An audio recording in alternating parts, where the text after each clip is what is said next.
It's the ACC, so if it's not Clemson, it's nobody. Welcome to the Voice of College Football and our ACC Power Rankings for Week 10. Please like the video, share the videos out on social media, subscribe right here at the Voice of College Football, and check out our ACC-related weekly live streams. Miami on Wednesday and Thursday night at 7 and 8 o'clock Eastern Time. On Wednesday night at 6, it's Florida State Live.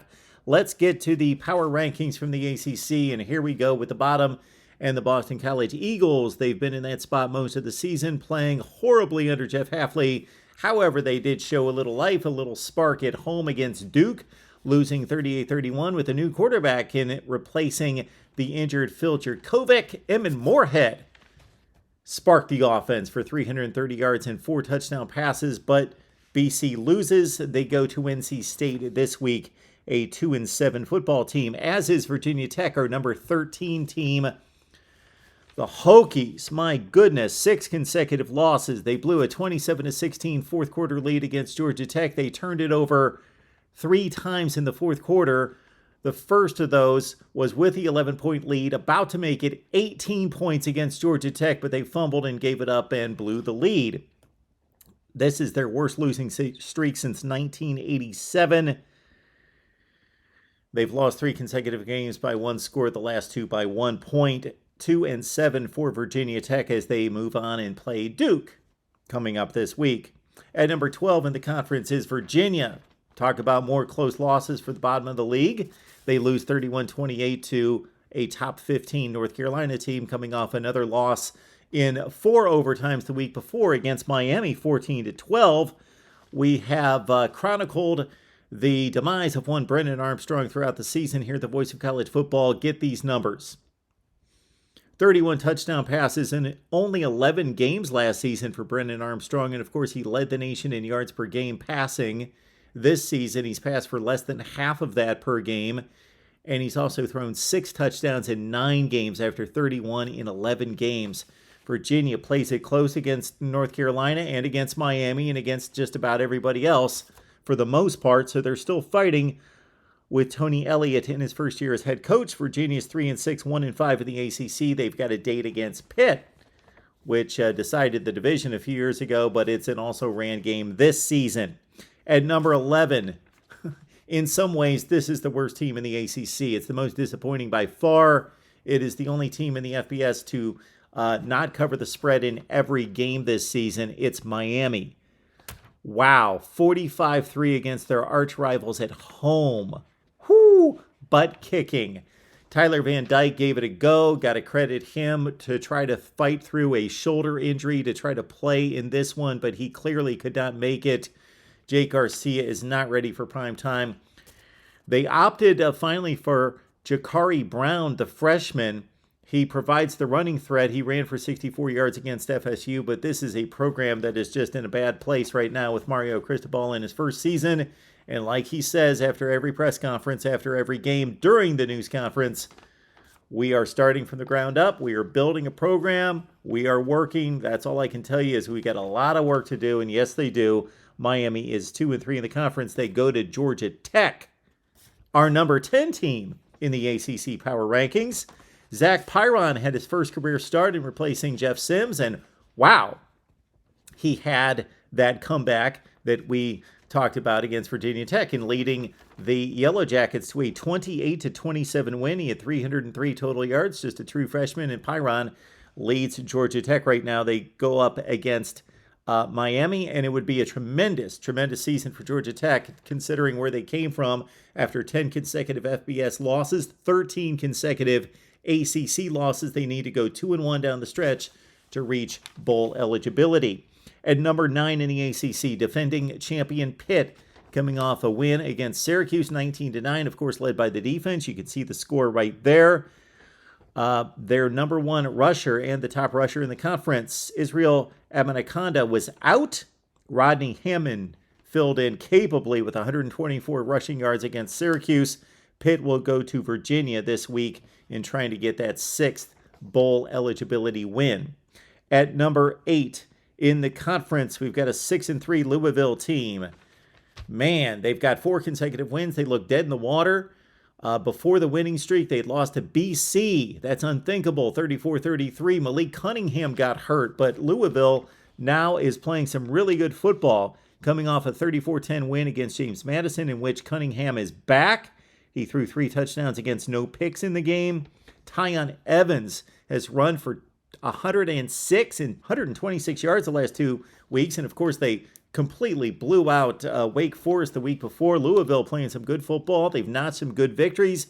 They are currently at 6-3, and the Cardinals, next game coming up at Clemson. So if they've really improved with Clemson on a downer after the letdown against Notre Dame, who knows? Maybe Louisville can pull off the upset. They are certainly on a surge under Scott Satterfield. At number 7, talk about improvement for the entire season. Duke had gone 1-9 in the COVID season against the ACC. Then they went 0-8 in the ACC last season. Duke is a respectable football team. Get this. After their 38-31 conquest at Boston College, 6-3, 3-2 in the ACC, and their 3 losses are extremely respectable. They lost to Kansas, North Carolina, and Georgia Tech, 1 in overtime. All 3 were 1-score games.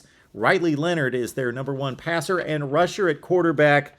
And Duke also has, with this win against BC at 6-3, first bowl appearance coming up since 2018. And again, Duke playing some good football. They got Virginia Tech, and they will be a substantial favorite in that game at home. At number 6, we kind of take it up a notch because Florida State's playing some damn good football. They just annihilated Miami, and I know it's Miami, and I know that they're off the rails, but Florida State kicked them in the rear and kicked them all over the field, 45-3. Jordan Travis, 10 of 12 for 3 touchdown passes in this one. Trey Benson had himself a game, 15 for 128 and 2 touchdowns. 2 consecutive wins for the Noles in dominant fashion after losing 3 consecutive tough ones against Wake, Clemson, and NC State. Florida State goes to Syracuse, and the Orange are down right now. Florida State looking for a 7th win on the season. Now to the top 5 in the ACC, and a team that's really on the slide. That's Wake Forest. And Wake Forest, for the first part of the season, just had the 1 loss, and that was a double overtime 51-45 loss against Clemson. So Wake looked like the second best team in the conference, but recent losses with 11 turnovers in the past 2 games against Louisville and NC State as they threw 3 picks. And Wake is now just 2-3 in the conference, but still, if you look at the overall resume, a top 5 team in the ACC, and they could certainly prove that with the date against North Carolina on Saturday. Interesting matchup. Drake May, Sam Hartman should be a good one. Number 4 in the ACC is a team that has really bounced back from losing the preseason ACC Player of the Year, Devin Leary at quarterback. Took them a few weeks to work through whether it would be Jack Chambers at quarterback, the runner, but they did now find their quarterback, M.J. Morris. 6 touchdowns, no picks the past 2 weeks in leading NC State to a comeback win, 18 down against Virginia Tech 2 weeks ago, and then they win this game against Wake 30-21. The defense played well against Sam Hartman with 3 picks and 4 sacks. They only gave up 17 yards rushing to Wake, so NC State at 3-2 in the conference, 7-2 overall. They've got what should be a win against BC coming up on Saturday. NC State has made it through the Devin Leary injury in fine fashion as our number 4 team in the ACC. At number 3, yes, they're on a slide. They're not playing well. They lost to Pitt by 10 points on the road, but got to consider some things here. The resume is still first rate. They played Clemson to the wire on the road. They beat NC State by 2 scores head-to-head. You got to look at the Syracuse overall resume, and they still warrant a number 3 ranking in the ACC right now. Not playing like it right now, but also consider starting quarterback Garrett Schrader did not lace them up against Pitt. They had the backup, Carlos Del Rio Watson. He had a rough time. I watched a lot of this game against Pitt, 8 for 23. Sean Tucker, 10 carries for 19 yards in this game. It was a rough one for the Cuse, but again, the strong resume leaves them at number 3 in the ACC with the date coming up at the Dome against Florida State.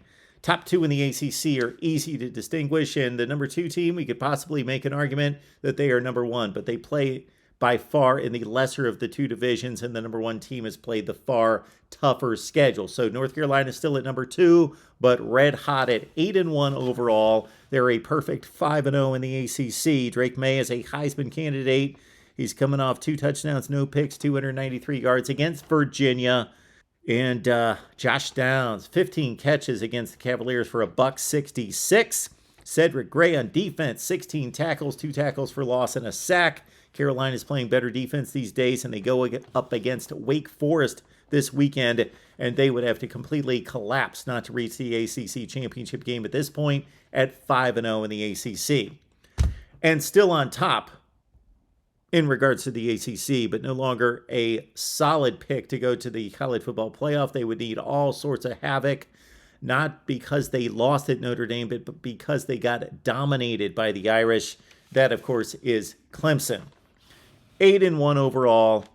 Still perfect in the conference, but my goodness, they looked awful against the Irish. They got down 28-0 in this game. Dabo Swinney tried to do the quarterback flip to provide a spark, and it backfired.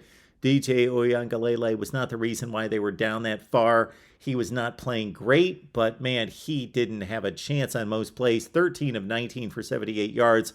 So Dabo pulls him to try to get a spark, and Cade Klubnik instantly throws a pick that leads to a touchdown. He throws DJ back in. He throws a pick 6, and it was just a meltdown of epic proportions in South Bend. But Clemson is still clearly with wins against NC State, Wake, and also against Florida State, the best team in the ACC to date. But they are vulnerable. They've got a date against South Carolina coming up at the end of the season, and of course an ACC championship game appearance that should be an interesting one with Drake May and North Carolina. That's a look at the ACC and our power rankings.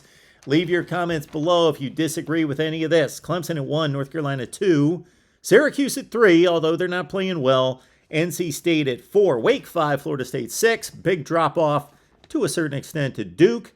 Then we got Louisville, Pitt, Georgia Tech, Miami, Virginia's at 12, Virginia Tech at 13, BC at 14. Those final 4 are really rough and not playing good football at all. A lot of work to do with those places, especially at Miami. We will see you soon right here at the Voice of College Football. Appreciate you being here. Florida State live, 6 o'clock Wednesday night. Miami live twice a week on Wednesday and Thursday, 7 and 8 p.m. Eastern Time.